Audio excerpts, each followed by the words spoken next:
자, 오늘 본문에 나오는 말씀은 우리가 많이 보기도 했고 또한 설교도 많이 들었던 그런 말씀이라고 생각이 됩니다. 볼 때마다 또 이렇게 은혜가 되고 우리가 또 여러 가지 믿음 생활을 어떻게 해야 되겠다 하는 그런 결심도 드는 그런 말씀인데, 오늘은 특별히 이 말씀을 운명을 바꾼 기도, 이렇게 제목을 잡고 함께 은혜를 나눠보려고 합니다. 난생 처음으로 엘리베이터를 본 시골에서 올라온 아버지와 아들이 있었습니다. 이분들이 엘리베이터를 딱 보면서 막 문이 저절로 열리기도 하고 닫히기도 하는 거예요. 그걸 보고 얼마나 신기했는지 모릅니다. 그런데 잠시 후에 이 엘리베이터를 보면서 이 시골에서 올라온 아버지와 아들이 깜짝 놀라는 일이 발생했습니다. 어떤 할머니가 앞을 지나쳐서 엘리베이터에 탔고 문이 딱 닫혔는데, 잠시 후에 엘리베이터의 문이 딱 열리면서 보니까 그 늙은 할머니가 젊고 예쁜 여자가 돼서 나오는 거예요. 그걸 보고 이 아버지가 아들한테 다급하게 소리쳤습니다. 너 빨리 집에 가서 엄마 좀 데려오라고. 그러면은 그 아내도 이렇게 젊고 예쁜 모습으로 변화될 수 있다고 생각했던 것 같아요. 자, 이 아버지가 아내의 모습을 젊고 예쁜 모습으로 바꿔지기를 원하는 것처럼 사람들은 너나 할 것 없이 주어진 운명을 바꾸고 싶어 합니다. 더 나은 환경에서 살고 더 좋은 여건에서 살기를 원하고 있어요. 그런데 여러분, 운명을 바꾸는 것이 가능한 일입니까? 어떤 사람들은 로또에 당첨이 딱 되면 운명을 바꿀 수 있다고 생각해요. 그럴듯하죠? 또 어떤 사람들은 재벌 2세와 결혼하면 이 운명을 바꿀 수 있다고 생각을 합니다. 또 어떤 데서는 명문대학에만 가면, 인류 직장에만 가면 이 운명을 바꿀 수 있다고 여깁니다. 그런데 어느 하나도 쉽지 않을 뿐더러 그것이 우리의 운명을 궁극적으로 바꾸지도 못합니다. 인생의 근심과 불안과 스트레스는 여전히 꼬리표처럼 사람을 따라다니기 때문에 그렇습니다. 그런데 오늘 본문은 사람이 자기의 운명을 바꾸는 방법이 있음을 우리들에게 알려주고 있어요. 구약의 역대기 성경은 열왕기서와는 달리 다윗 가문의 역사에서 나타나는 하나님 중심주의의 신앙을 소개하면서 영적인 신앙생활에 좀 더 강조점을 두는 성경입니다. 역대기상은 서론 부분 없이 1장부터 유대 민족의 족보를 아담으로부터 아주 장황하게 소개하고 있어요. 그러다가 4장쯤에서 다윗 가문이 속해 있던 유다 지파의 족보를 알려주는데, 여기서 뜬금없이 갑자기 등장하는 가문이 있습니다. 바로 오늘 본문에 나오는 야베스의 가문이에요. 그런데 성경을 아무리 봐도 야베스 가문은 특별한 게 없어요. 명문가라고 볼만한 단서가 하나도 없습니다. 일단 야베스는 출생부터가 보잘것없는 인물이에요. 유대인에게는 성이 없어요. 우리에게도 성이 있고 일본에게도 성이 있고 어떤 나라도 다 성과 이름이 있는데, 그런데 유대인에게는 성이 없습니다. 그래서 아목의 아들 아목의 이런 식으로 부르곤 해요. 따라서 이름을 보면은 아버지가 누군지 그의 가문이 어떤 건지를 쉽게 알 수가 있습니다. 예수님의 제자 중에 야고보가 2명이에요. 그래서 하나는 다데오의 아들 야고보라 그랬고, 다른 하나는 알페오의 아들 야고보라, 이렇게 얘기합니다. 다윗도 마찬가지죠. 2세 아들 다윗, 이렇게 성경은 부르고 있어요. 자, 그런데 야베스를 보세요. 아버지 이름은 안 나오고 달랑 야베스만 나오고 있어요. 그런데 야베스, 그 뜻도 고상함과는 거리가 멀어요. 고통이라는 뜻이에요. 그 이유가 9절에 나옵니다. 그의 어머니가 이름하여 이르되 야베스라 하였으니 이는 내가 수고로이 낳았다 함이었더라. 여기서 수고로이, 이 부분은 히브리어를 찾아보니까 오체부라 그러는데, 이거는 굉장히 큰 고통을 얘기해요. 우리식으로 그대로 번역하면 개고생, 이렇게 번역할 수 있습니다. 자, 이 말씀은 2가지의 사실을 알려주고 있어요. 첫째는 야베스에 붙이는 유명한 사람이 아니에요. 이름난 사람, 알려진 사람이 아닙니다. 그러니까 굳이 소개할 필요가 없었어요. 두 번째, 유대의 관례상 아들의 이름은 아버지가 붙여줘요. 지어주는데, 여긴 어머니가 이름을 지었다는 걸로 봐서 야베스가 태어날 때 아버지가 없었다는 얘기예요. 그러니까 야베스는 유복자로 태어났다는 말이 됩니다. 자, 그러면은 왜 야베스의 어머니는 아들의 이름을 야베스, 즉 고통이라고 지었을까요? 사람에게 이름이 얼마나 중요한 것인데 야베스의 어머니는 아들의 이름을 이렇게 함부로 막 지었던 걸까요? 이는 아들을 고생하며 낳은 탓도 물론 있겠지만 막상 낳고 보니까 그 앞길에 고생문이 활짝 열려져 있었기 때문이었습니다. 유대에서 가장 불쌍한 사람들이 고아 또는 과부예요. 가장이 없는 집에서는 보호를 받지 못하고 권리 행사도 하지 못하고 아들이 좋은데 취직도 하지 못하고 그리고 재산도 없어요. 이렇게 야베스는 출신도 별 볼 일 없이 초라한데 그마저도 과부 어머니 밑에서 자라난 전형적인 흙수저였다는 겁니다. 그러나 바벨론 포로의 시기에 역대기서를 쓰던 성서 기자가 유다 지파의 족보를 기록할 그때 당시에는 이 야베스의 가문이 명실공히 유다 지파의 명문가로 부상해 있었습니다. 9절, 야베스는 그의 형제보다 귀중한 자라. 히브리어에서 형제를 얘기하는 아흐, 이거는 내 동생, 내 형 이런 의미가 아니라 모든 친족들을 통틀어서 그 친족들, 형제들을 다 통칭하는 말이에요. 야베스가 이때쯤에는 유다 지파의 어떤 가문의 형제들보다도 중요한 인물이 되었다는 그런 얘기입니다. 즉 이스라엘의 최고 지파는 유다 지파고 그 유다 가문에서도 알아주는 명문가가 되었다는 얘기예요. 이 짧은 성경 본문에서 우리가 알 수 있는 것은 야베스라고 하는 사람은 인생의 숱한 어려움과 고통스러운 환경을 다 극복하고서 성공한 인물이 되었다는 이야기입니다. 그 이유가 도대체 뭘까요? 안타깝게도 오늘 본문은 거기에 대한 정보를 많이 알려주지 않아요. 딱 한 가지 단서밖에 없습니다. 10절에 보면은 야베스가 하나님 아버지께 이스라엘을 하나님께 아뢰어 이르되, 이 구절이에요. 야베스가 기도하는 사람이었다는 얘기예요.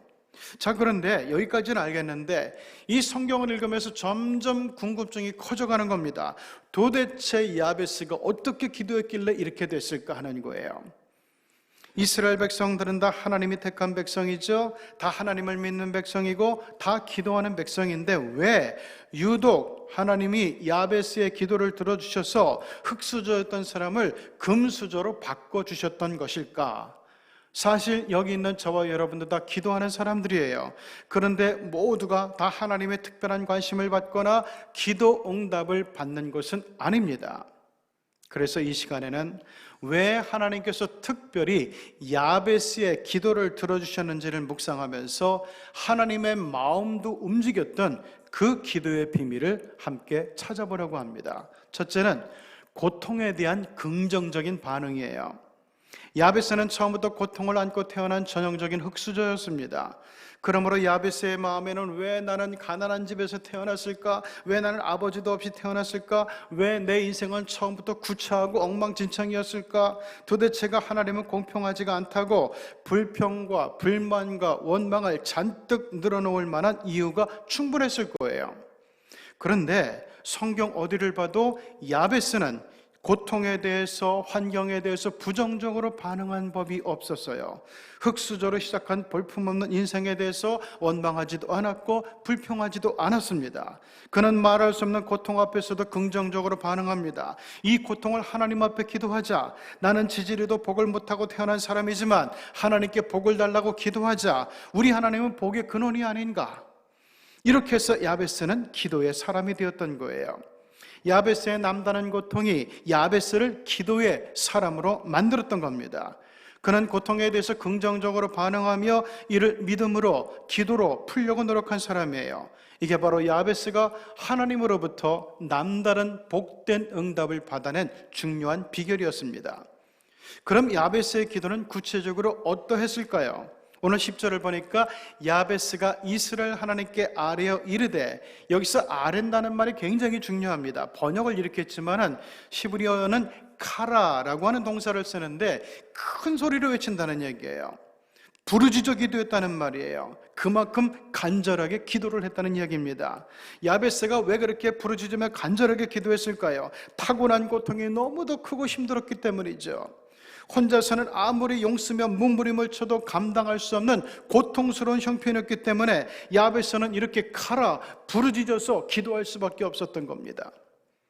평안하고 넉넉해서 불편함이 없는 사람이 카라의 기도를 하는 것은 쉽지 않아요.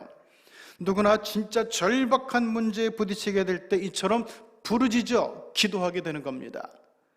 그런데 우리가 야베스의 신앙에서 또 하나 놓치지 말아야 될 것은 누구나가 고통의 문제 앞에서 긍정적인 반응을 보이며 기도하는 것은 아니라는 사실이에요. 힘들고 어려운 문제와 고통 앞에서 반항하며 빗나가는 인생이 얼마나 많은지 모릅니다. 반항아가 되기도 하고 불만문자가 되기도 해요. 비관주의자가 되기도 하며 체념주의자가 되기도 합니다. 모든 걸 조상 탓으로 돌리고 환경 탓으로 돌리면서 캐세라세라 인생을 막 사는 사람이 되기도 합니다. 이게 다 고통에 대한 부정적인 반응들입니다. 인생을 실패하고 기도에 실패한 사람들의 특징은 고난과 고통의 문제 앞에서 부정적으로 반응을 했다는 거예요. 그러나 야베스는 그렇게 하지 않았습니다.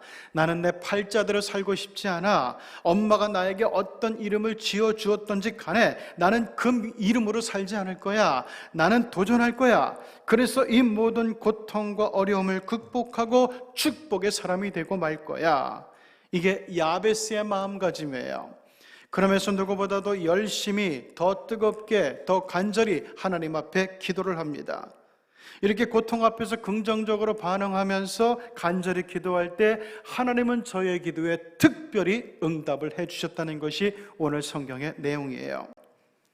2020년 새해에는 우리 교우들에게 좋은 일만 생기기를 원합니다. 그럼에도 불구하고 현실적으로는 반대 일들도 많게 될 겁니다.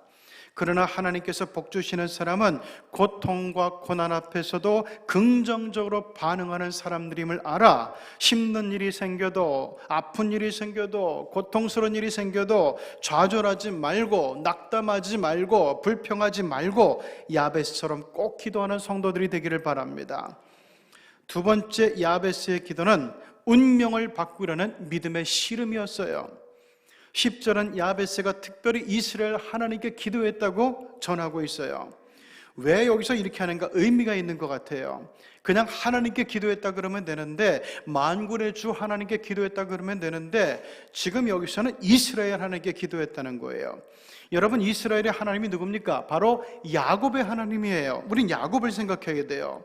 이제 인생의 궁지에 몰리는 순간이 있었죠.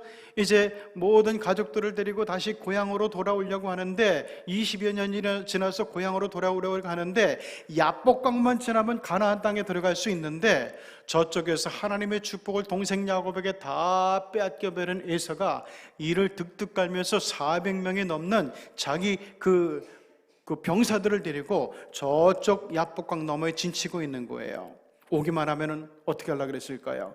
아마 원수를 갚으려고 해코지 하려고 그랬겠죠. 저기 가면 죽어요. 야곱에겐 군사도 없거든요.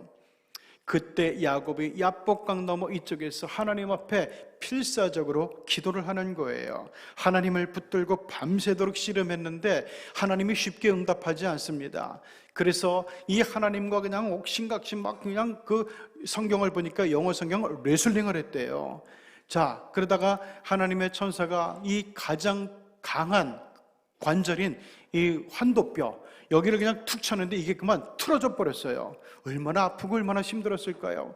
그래도 야곱은 하나님 나한테 복 주시지 않으면 내 기도에 응답하지 않으면 절대로 못 넣습니다. 나의 기도 포기 못합니다. 그리고 매달렸죠. 그 믿음을 보고 하나님께서 야곱에게 내리신 이름이 바로 이스라엘이었어요. 그 뜻이 뭡니까? 하나님과 겨루어 이겼다.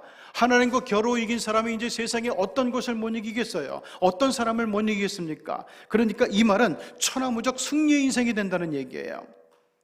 야곱이 그 필사적인 기도로 자기의 운명을 바꿨던 것처럼 마찬가지로 야베스도 그렇게 기도해서 자기의 운명을 바꿨다는 이야기입니다. 그래서 이스라엘 하나님께 기도했다 그러는 거예요.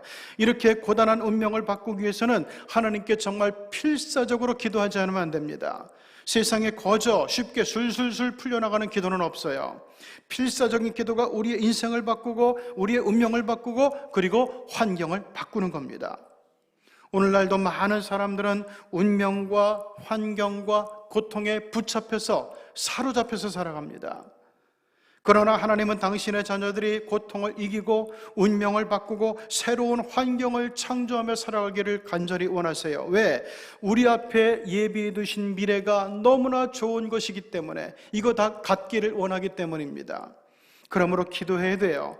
뜨겁게, 열심히, 간절하게, 필사적으로 야곱처럼, 야베스처럼 기도해야 됩니다. 아메리카 인디안 부족에 이런 속담이 있어요. 같은 말을 10,000번만 하면 이루어진다. 그만큼 우리 사람들의 말에 능력이 있다는 얘기예요. 사람의 말도 10,000번을 반복하면 기적이 일어난다는데, 하물며 전능하신 하나님 앞에 간절히 기도하는데 어찌 그 소원이 이루어지지 않겠습니까? 마이어라는 목사님이 이런 얘기를 했어요. 인생에 있어서 큰 비극은 응답받지 못하는 기도가 아니라 드려지지 못하는 기도다. 기도도 해보지 않고 기도로 시도해보지도 않고 포기하는 것처럼 큰 인생의 비극은 없다는 거예요. 그러므로 2020년 새해는 야베스의 기도로 새 운명을 창조해가는 저와 여러분이 꼭 되시기를 축복합니다. 마지막으로 세 번째는 하나님의 뜻대로는 기도였어요.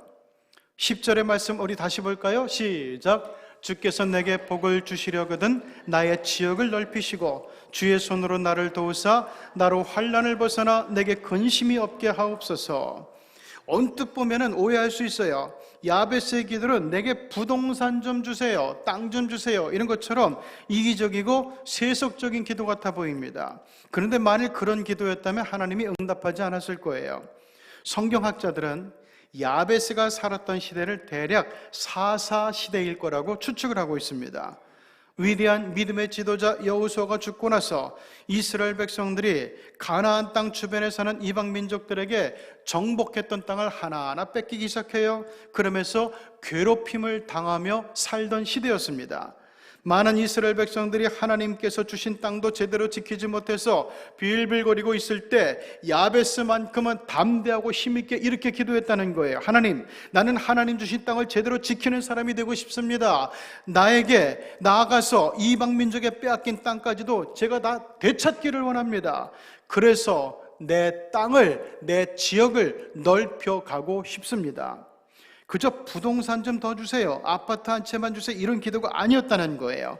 야베스 개인의 욕심을 이루려는 기도가 아니라 하나님의 뜻을 구하는 기도였다는 겁니다.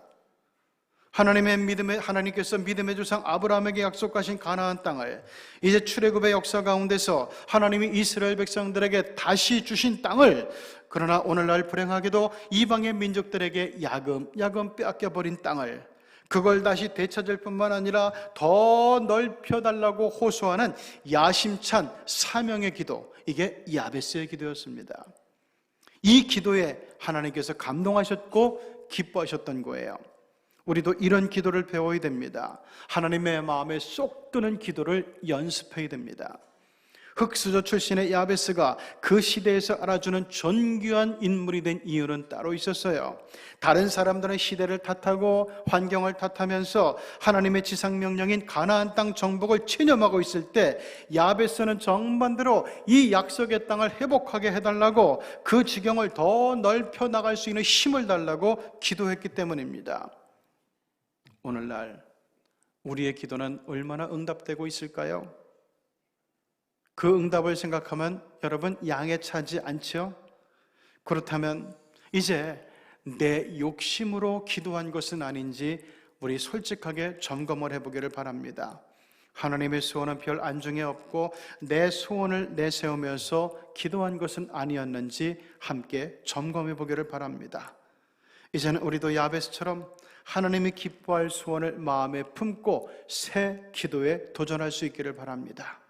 하나님께서 들어주시지 않을 수 없는 크고 거룩한 소원을 가슴에 품고 기도할 수 있기를 바랍니다.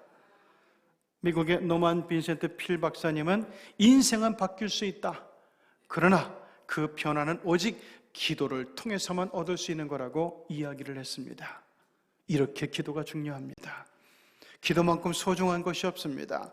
오늘 야베스가 우리에게 주는 이 믿음과 기도를 한번 제가 정리를 해보겠습니다. 첫째, 고통에 대해서 긍정적으로 반응하는 믿음과 기도. 둘째, 내 운명을 바꾸고야 말겠다는 필사적인 기도. 셋째, 하나님의 뜻대로 하는 이 기도로 야베스처럼 우리도 내 운명을 바꾸고 인생을 역전시키며 새로운 환경을 창조해 나가는 우리 시경의 성도들이 다 되시기를 주 예수 이름으로 축원합니다. 기도하시겠습니다. 하나님 아버지, 이제 양력설도 지났고 음력설도 지났고 본격적으로 2020년 한 해가 우리 가운데 대해처럼 펼쳐져 있는 것을 보게 됩니다. 이 한 해를 항해해 나가면서 또 어떤 일을 만날지, 어떤 환경에 놓이게 될지 걱정도 되고 염려도 되지만, 그러나 하나님 아버지, 어떤 일을 만나던 간에 야베스와 같은 이 믿음으로 나아가는 가운데 거룩하신 하나님께서 정말 우리에게 축복해 주시지 않을 수 없는 놀라운 믿음과 기도로 우리의 새로운 환경에 도전하고, 하나님, 우리 환경을 하나님의 은혜로 새 창조하며 나가서 운명도 바꾸고 환경도 바꾸고, 그리고 하나님 아버지, 우리의 형편도 바꾸며 나갈 수 있는 역전의 한 해가 꼭 되게 하여 주시옵소서. 예수님의 이름으로 기도드리옵나이다.